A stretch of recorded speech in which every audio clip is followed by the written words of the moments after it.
Right, this workshop is about how to make a photogram. So photogram works on the same idea as a cyanotype.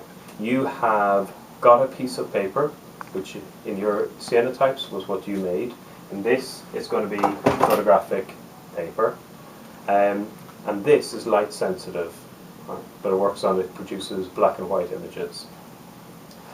You put the paper down where the light source, which was the sun or the UV exposure unit, but in here it's going to be an enlarger, projects down, and whatever is in the way blocks out the light and then doesn't expose the paper underneath. Whatever is exposed to light will, after the chemical process, will change into black. So in this, we're actually making a negative again. So first thing you need to do is you need to make sure your enlarger is all the way up. So we press the paddle at the back and push it all the way to the top. Then we'll make sure that this is at number 2 and that the arm filter is pushed to the front. That's always at number 2, and we change that by using the wheel there. Photographic paper cannot, this packet cannot be opened in this light or daylight, any type of light, apart from the red lights that you'll see up there. And those red lights are on the light spectrum, and they're at the point where it doesn't impact on black and white photographic paper. So the inside of here, there is a black bag which the paper is contained in. Anytime you have taken a sheet of paper, fold down the black bag and put it back in. Each sheet in here is worth roughly about £1. So if somebody opens this now, it's 25 quid. And if we need to charge students for use in the paper, we will. So make sure it's never opened in normal daylight, and when working in the dark room, when we're going to be using the projection through the enlarger, the curtain down there gets closed off fully and the door gets closed as well. So that if somebody does want to come in or out, that they just walk behind the curtain and then they can open the door.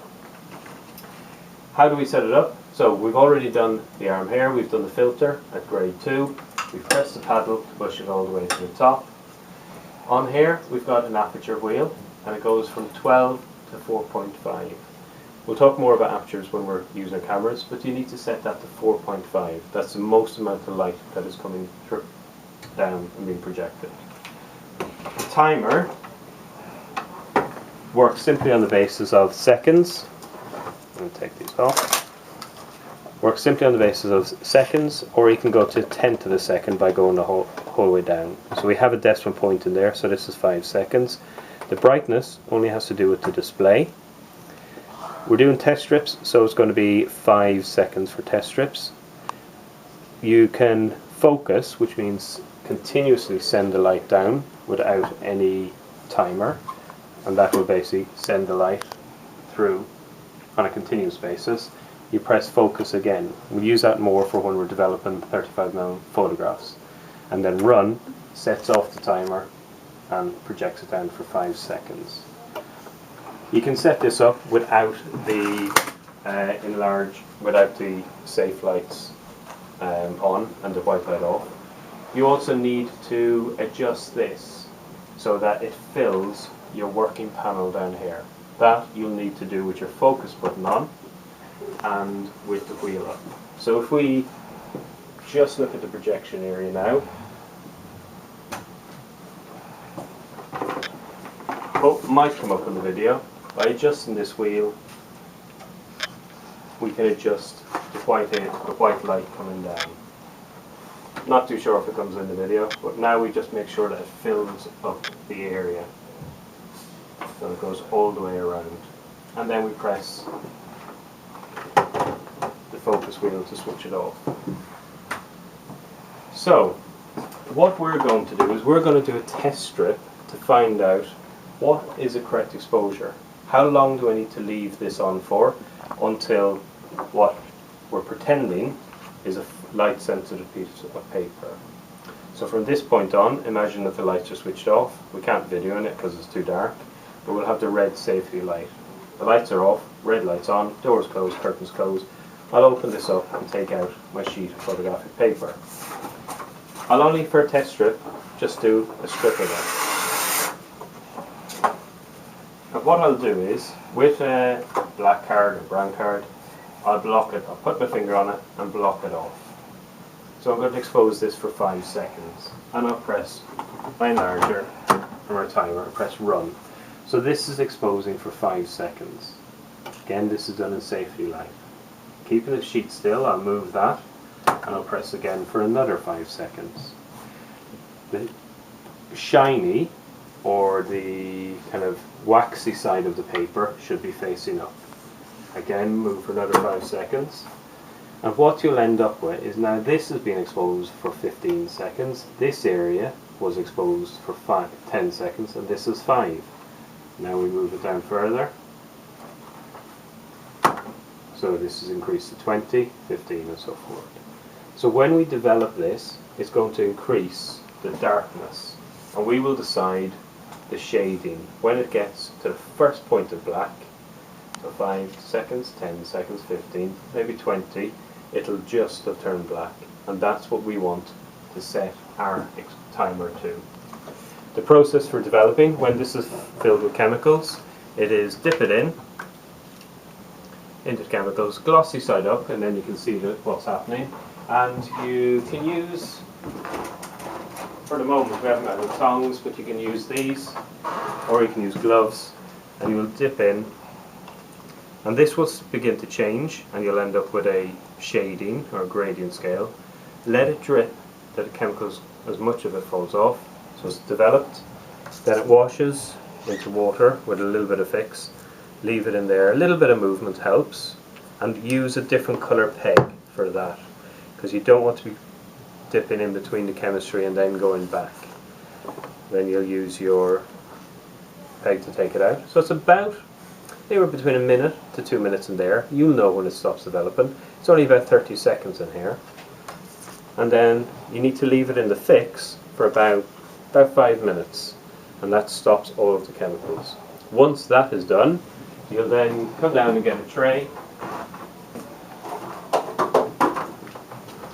So with the tray and the orange pegs, so we've got 3 different colour pegs, so the chemistry doesn't get too mixed up. Doesn't matter so much if this one goes in here, because it's the same chemical. You'll bring your print up, your teacher will check it and help you with exposure, and then you just put it in the wash tray so that it's in there. It needs to be in the wash for about 5 minutes on continuous, 5 to 10 minutes of continuous water, and that will allow all the chemicals to come off. Then you will be using this machine, which is the dryer. Again, you keep it away from the wet area because it is electrical.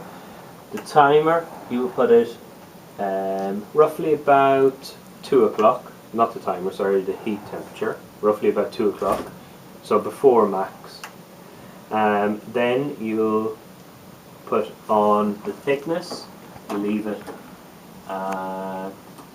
40, and then run. So once it's plugged in, you'll hear a sound which it just rotates it. It needs a couple of minutes for this to warm up, but if you look right in down here, you'll see that there's some rollers, and they will gently pull your print in while it's wet. Excess water will fall down here, they'll pull it in, and then at the back the print will come out. So it takes about 5 minutes for this to warm up completely. This must be switched off at the end of each lesson. It has to be switched off, otherwise it's a fire hazard. You just switch it off there, and preferably switch it off at the mains.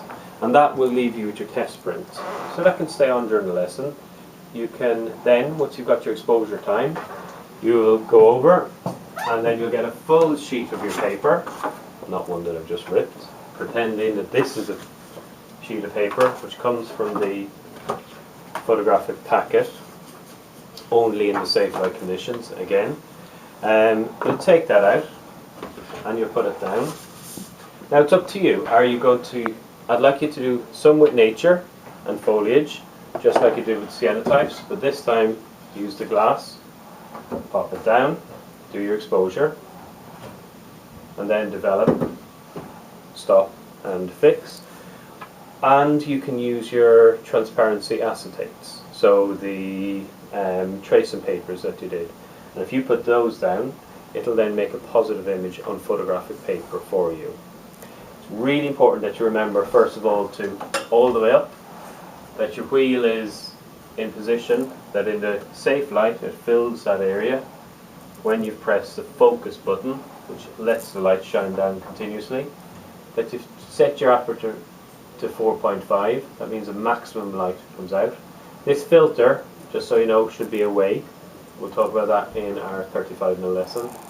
This arm needs to be down and the filter needs to be at 2. This tray, again, this is what we'll be using when we're developing our negatives. So there's no need to touch it, and don't take it out at any stage because it fills the room with white light. So your sheet of paper from there goes into the developer, goes into the stop. So developer for 2 minutes, stop for 30 seconds, 3 to 5 minutes in there, and then down at the end you've got a wash for 5 to 10 minutes. Thank you.